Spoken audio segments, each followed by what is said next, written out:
what you experience is a function of your predictions and reality. So predictions times reality. And if we are caught in our own minds, the predictions end up determining most of our experience. Mindfulness tethers us back to real reality. And by being in reality, most of the catastrophes that we're fearing are not in that reality. They're in the prediction part. So most of the basis for worry goes away simply by being present with what is. Before we get started, if you enjoy these episodes, you might want to check out more at OptimalWork.com. Our website offers unique content, tools, and exercises to help you thrive at work and beyond. We have an in-depth masterclass covering our entire theory of growth, daily recommendations for personalized advice, and a platform to help groups and organizations learn and practice optimal work together. You can get a free trial at OptimalWork.com. Now let's start the episode.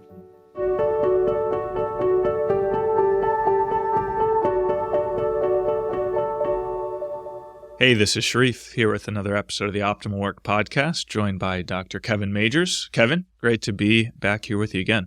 Hey, Sharif, great to be back. Yeah, Kevin. Well, I thought we could do an episode on mindfulness. And even though in its practice, it's, I think, the simplest thing we teach people, it's actually conceptually very difficult. And maybe those two things are related. But there was also a recent, well, actually 5 years ago, an article by some pretty well-known people in the field on the paradoxes of mindfulness that I think could provide a good basis for this discussion. Great. Let's go into it. Okay. So as I mentioned, the article is The Paradoxes of Mindfulness.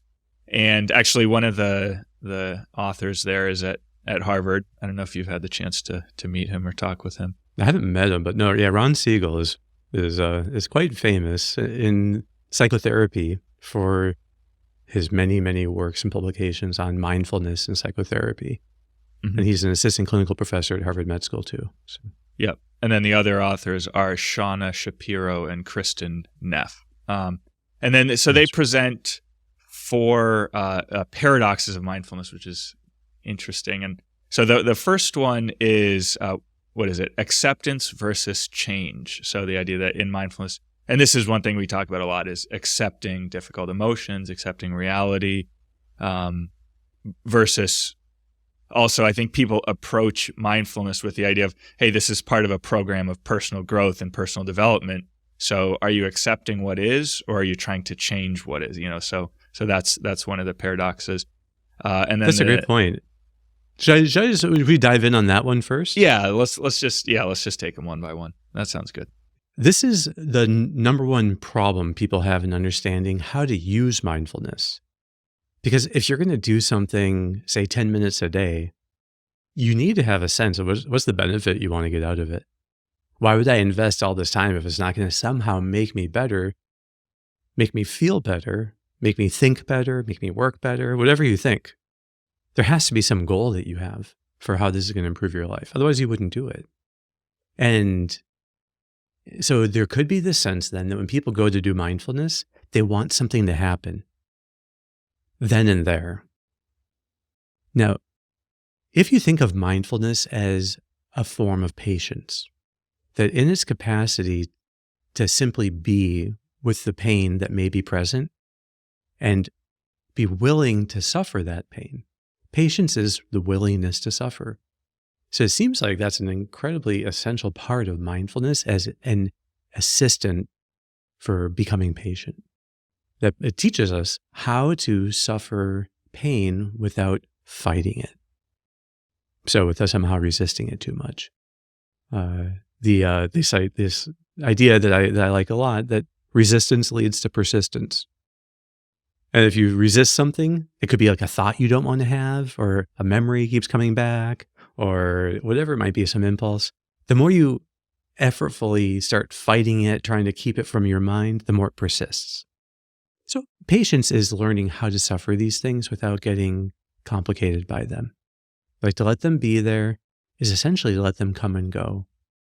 But you could exercise mindfulness impatiently. And you see this especially when people try to use it as a way of combating anxiety. So if you think of it as an anti-anxiety tool, you're thinking of it wrong. So, and this is the hardest thing sometimes to help people see that, in fact, far from being anti-anxiety, mindfulness, in a way, is pro-anxiety.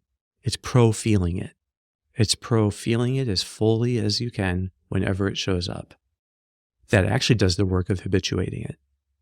So the paradox is, the more open you are to anxiety, the more quickly it comes and goes and runs its course. And that's true, I think, of most forms of pain, particularly emotional pain. Mm-hmm. So when you're talking about mindfulness, I guess it's not necessarily its own kind of activity, although you can just dedicate 10 minutes to mindfulness, but also it's just a way of attending to reality and a kind of focus on one thing or certain things outside you, as opposed to, actually, it's interesting, they talk a lot about the default mode network, which is something we focus on. So I'm sure we'll get there. But instead of just letting your internal chatter kind of dominate and your default way of doing things, your automatic responses. So it's this way of kind of, building a buffer. So do you think that I think one of the ways they present mindfulness is like it's an activity that's good for its own sake. It's just good to be mindful. So it's not necessarily that it has to be some skill that you develop for the sake of something else. Like, I want to get really mindful so that I can focus better and make a lot of money at my job. But they're just saying, no, it's good to be mindful, to be aware in a more deliberate and open way of reality. I mean, so do you buy that at all? I do. I think that mindfulness is maybe what would classically be called a human virtue. It's a positive habit of mind that is used for good and not for bad. So I think that this kind of habit of mind is an excellence that humans are capable of attaining, but it's not an excellence that we're born with. It's just like every other virtue. We are born with the capacity to become like this, but it's not necessarily there. And I don't think you can reach the height of human excellence from a virtues perspective without mindfulness being very integral to that whole thing. So I think the people we would look up to the most, you would say, would be people who were not lost in their thoughts. They weren't tied up in daydreaming or in worrying or ruminating, and they were able to be kind of in contact with reality. So, and they could see reality with a kind of clarity. So there are all these great qualities that we can have. In a way, the virtues are ends, because I think human perfectibility is an end. So I think ultimately it's about bonds, and those are the real end. But I think that certainly you could think of is a person who has mindfulness more capable of forming bonds with others? Well, absolutely. I think the bond is a kind of habitual attention, and mindfulness is actual attention. So bonds are built by being mindful of each other. So whatever you would say is the highest end for human nature, mindfulness is a part of that. And that's why it's an end in itself. Now, the practice of mindfulness, like doing meditation, that is, I think, a means to an end. So you can distinguish between the practice of meditation in a mindful way versus this quality of being mindful, which I think is integral to so many of the virtues. Mm-hmm. And then they talk about, I guess, how they reconcile, it seems to me, in this article is that in mindfulness, you're just accepting reality, but also that you're doing it to change. Is that capacity to just be open to reality and to not let your thoughts and your prejudices or something dominate everything, that dominate your perceptions and your way of acting, is that just attending to reality is kind of the foundation from which you can take deliberate action and actually improve and grow and learn and practice and do all these good things. Is that kind of how you see things, that mindfulness is the basis for right action, And that's like where it's fulfilled. Yeah, and I think you would say then that it's an essential part of prudence. That your thinking is actually grounded in reality. So it goes back to this idea that we talk about sometimes, that what you experience is a function of your predictions and reality. So predictions times reality. And if we are caught in our own minds, the predictions end up determining most of our experience. Mindfulness tethers us back to real reality. And by being in reality, most of the catastrophes that we're fearing are not in that reality. They're in the prediction part. So like most of the basis for worry goes away simply by being present with what is and learning to accept the degree of uncertainty that there is at the present moment. So in a way, acceptance is the change you're trying to help people to have. Before we continue, a brief message. If you're benefiting from these discussions, please take a moment to hit like and subscribe. Doing so helps us to reach more people. So you're not just learning, you're also helping others to discover a path of growth and flourishing. Thanks for your support. Wonderful. Well, Kevin, maybe we can move on to then the second proposed paradox, which is escape versus engagement. And just to summarize their idea here, on the one hand, it seems like if you're anxious or you have some negative emotion, that you would use mindfulness as a way of calming yourself down and kind of retreating within yourself so that you don't have to experience the challenge anymore. But at the same time, we're trying to use mindfulness to engage the challenges. So how do we find balance between those two, ways of using mindfulness in the face of a challenge? Are we using it to escape challenge or to engage challenge? Yeah, and that to me is a little more confusing because what they propose is that, in fact, you use it temporarily to escape and then later to engage. And I don't think that's actually the right, just understanding how the amygdala works. I don't think that's the right understanding of escape and approach, because you could also say approach instead of engagement. So you have escape and approach are these, every human behavior is judged by your amygdala to be in one of those categories. Everything you do, your amygdala thinks that you are either approaching a challenge or avoiding a challenge. So I would think that mindfulness would allow one to be more present to the challenge. So whatever you were going to end up doing, then you would do mindfully. And so if you're approaching it, you would be mindful of the alarm sounding more as you approach.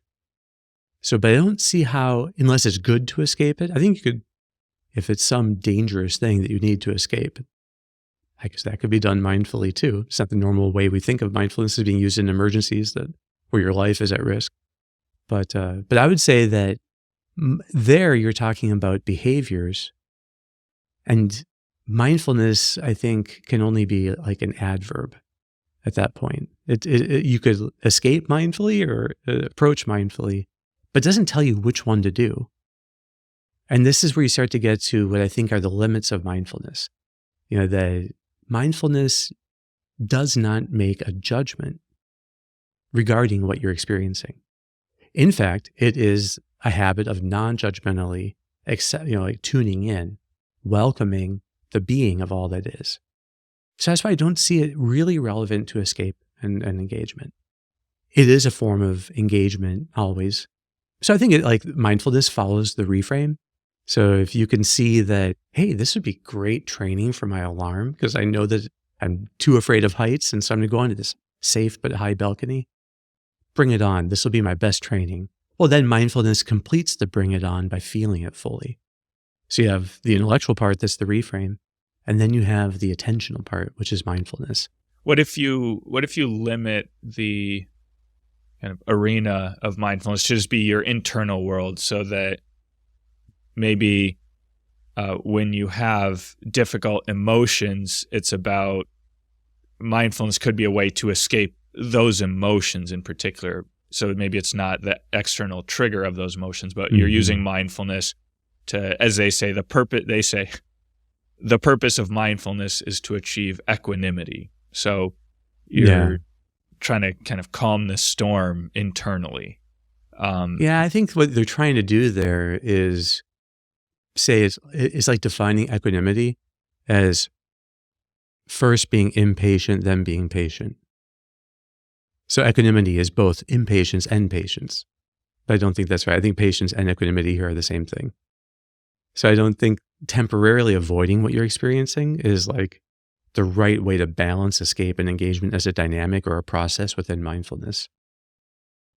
So I think there's a little bit of clarity that needs to be further drawn out on what does mindfulness tell us about the need to escape or engage. And I don't think that it makes that judgment. And that's because I don't think it's the whole of the person.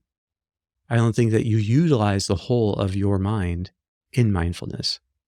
I think that's why I think it's important that we also have an intellect that can make these judgments. But mindfulness is not primarily the act of the intellect, it's the attention. So you could say it's the intellect attending to being, or you could say it's memory attending to being, but it's the attention to being itself. And that's what attention, particularly task attention, is always doing. And mindfulness is an exercise that highly activates task attention within us, which is the part of our attention that tunes into being. But it's not really the same part that is going to be making automatic or deliberate judgments about whether something should be approached or avoided. Mm-hmm, mm-hmm. Okay. Well, Kevin, do you want to move on to the third one then? Yeah. Okay. So the third one is effort versus non-striving. And I think the idea here is that mindfulness is supposed to be a kind of peaceful state where you're kind of just there, your mind is quiet. So there's a kind of sense that there's a non-striving. You're not really trying to accomplish anything. You're trying to just be there in a peaceful state of mind. And yet at the same time, this is kind of difficult because anyone who's tried mindfulness knows that you start getting thoughts popping in your head and you kind of have the sense, okay, I have to get rid of them in order to be in my mindful state. So how does one balance this sort of non-striving, not trying to judge, not trying to accomplish anything, which is at the same time requires a lot of effort? Yeah, they talk about the neuroscientist who did a year-long silent retreat. And for the first 6 months, he said it was just bliss. But then he had some kind of family business he had to go take care of. And so he flew back to the US and then he went back to finish the year. And he said the second 6 months were very painful because he kept trying to get back to the state he had in the first 6 months. It wasn't until he realized he had to let go of that striving and simply be with whatever it is that eventually it came back. I remember also taking part in this, Daniel Brown back, I think it was in 2011, I went to a conference he gave. He's a Harvard psychologist, and it was a conference on visualization and peak performance, which is where so many ideas about flow were it was my first exposure to many of these subtle nuances and ways of thinking about flow. At any rate, he did this exercise where you sit in silence and you try to imagine your mind as being completely blank and black. And then the moment a thought starts elaborating, you try to see the thought as a little flame of a candle being lit in your mind. And the moment that happens, you snuff it out. And then you wait for the next one. And what happens is you find that if we all did this to, like 2,000 people, there was some huge conference. But he had, we did this for like 10 minutes or something. And what you find is that at first, you do need to make more effort to snuff out. So you're kind of watching for the thoughts to elaborate and then snuffing them out kind of dutifully. But then you realize that the less effort you make, the less the flame comes. So you can actually attain more lasting silence by not striving. but still you're ready to snuff it out should something come. So I think that there are these phases we go through. I have to say that I felt like I had laser-like focus for an entire week after doing it that one time. It hasn't been something I've practiced regularly, but it was very powerful. So I think that there are kind of phases in mindfulness practice where in the initial stage, you have to be setting an anchor for yourself. And that takes a little bit of effort. And then you have to be ready to set up the detecting intruding thoughts and then let go of them when they come and re-anchor yourself. The setup takes some effort initially. As you get more practice with it, and as your default mode network in the background, your default attention gets better at realizing what you're doing, it gives you less and less new thoughts, or fewer and fewer new thoughts. So as you're doing that then, it becomes easier to have no effort. Mindfulness is different than flow, though. Flow is the state of effortless attention. But I think you can have flow within mindfulness to some extent. It's such a subtle thing, though, of learning not to overstrive, and now that starts making your default attention generate predictions of what you're trying to accomplish, and your mind gets filled with thoughts. So you have to find just the right level of effort so that it doesn't generate new thoughts.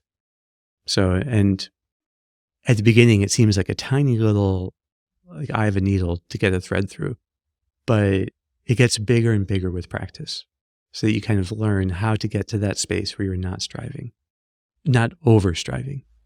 One of the things, the benefits of mindfulness that I emphasize is that it teaches you how to engage with distractions at work. So if you're just sitting there and you're trying to keep your mind quiet and then a new thought arises, the ability to kind of handle that deliberately, and maybe it's an urge to check your phone or to watch YouTube, and the ability to just handle that deliberately and let it go, to overcome it or to resist it, or whatever word you want to use. Maybe resist isn't, maybe letting it go is the best. That mindfulness is teaching you that skill. So then when you're working and you get distracted, okay, maybe I want to check my phone now, you can resist that too, or let that thought go, let that urge go.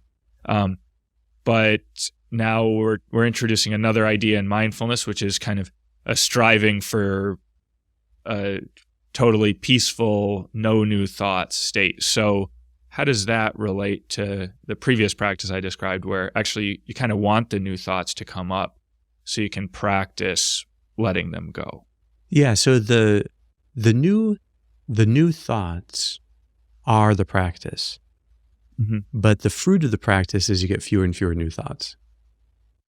So, and as a flow state, it is enjoyable.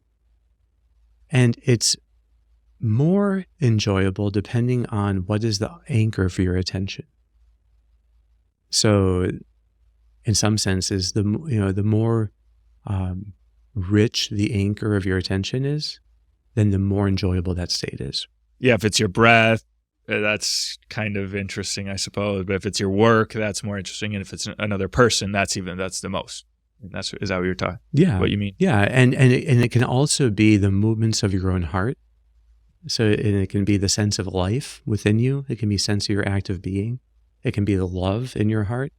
So that in all of these things, you can use these anchors. And in some way or other, every tradition of prayer and mindfulness, that's what they teach people to do. Wonderful. Okay, well, Kevin, I think we're coming to our last paradox, which is also the most controversial one, which is the self versus non-self, or focus on self versus non-self. And I guess here the paradox for them is that on the one hand, in mindfulness, it seems like you're just focused on yourself, my thoughts, my breath, and so on. But at the same time, in some way, the goal is to be selfless. And they use kind of weird phrases, which I don't particularly like, of like, gaining a kind of freedom from your own self, or losing your own self, or realizing that your own self doesn't exist, which I think is a kind of Buddhist influence there. But I think there is this kind of paradox at the core of the practice, which is that in one sense you're focusing on yourself, but that the goal is to kind of transcend yourself. Actually, we touched on this paradox a long time ago when we discussed Maslow's hierarchy, right? Where at the top of the pyramid you have this, I forget, Kevin, what's at the top of the pyramid? Self-actualization. Self-actualization, which leads to self-transcendence. So he kind of identifies those two things. Yeah. So it seems like maybe there's a similar paradox going on here. Yeah. So at one level, talking about the default mode network in this context as being the chatter in your head. So it's all the self-referential thoughts that we have. Because in fact, when we are ruminating about things or turning things over again and again in our head, those are always self-referential. So this has been a long-standing thing in psychology, the self-referential nature of these types of thoughts, the chatter in the head. Okay. Well, we know that mindfulness basically, as you practice it, as we were just talking about, gradually silences the default mode network. So that default attention goes quiet while task attention is fully activated. So in one sense, yeah, by focusing on the sensation of your breath or your life or your act of being, you end up silencing self-referential thoughts. Really what you're doing is you're silencing the modeling of self, which is what's happening. It's like a left brain process of self-modeling, the self-image. So you experience yourself simply as you are. In that sense, I think mindfulness is an integral part of humility. It kind of, that's like humility is just a deepening of the mode of mindfulness so that you're aware of yourself as you exist and others as they exist. So I think that it does mean you're actually forgetful of self. So while attending to what is, I think the height of humility is feeling all that exists in you as an effect so that you're not the cause of it yourself. But then to say that you have no being, to say that there is no self, is to say that there is no cause of you.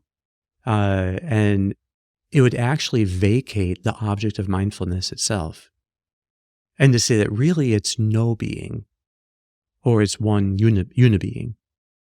But if there's no being, if there's no self, there can be no reframe either. So there's no ideal to strive for. You would end up emptying, because I think one's own growth and then the bonds one has with others would both get vacated by getting rid of your true sense of self. Because it's the true self that grows and it's the true self that bonds with others. So not the model. So I think they mistake the model for the self. And the proof of that is their quoting their discussion of IFS, internal family systems. And they think that IFS is simply, in IFS, that the self is the sum of the parts. At least that's all I can gather, because they don't mention true self at all. And they would make you think that IFS is realizing that you have all of these parts, but none of them are in fact you. And so therefore nothing is real. But that's the opposite of IFS. IFS is that you are the origin of the parts. That the true self, in fact, is the origin of the exile and its protectors.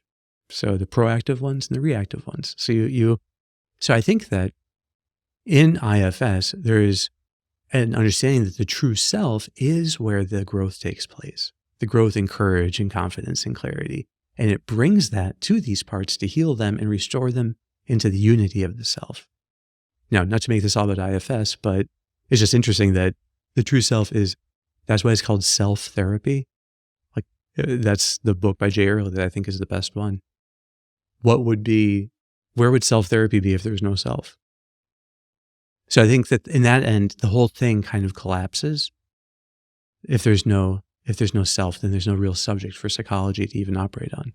Yeah. So the proper way to resolve this tension that they've introduced is, I think, the idea of the self model, which you mentioned early on in your response, that what you're doing is trying to detach yourself from the self model, not to the self image, destroy your own identity or something. It's like if you're constantly looking in the mirror, the default mode is kind of like a mirror in your brain or something, where you're constantly looking at an image of yourself, or something. It's like, well, just stop looking at the mirror, but that doesn't mean that you disappear. It's just the image of you as you don't see it anymore.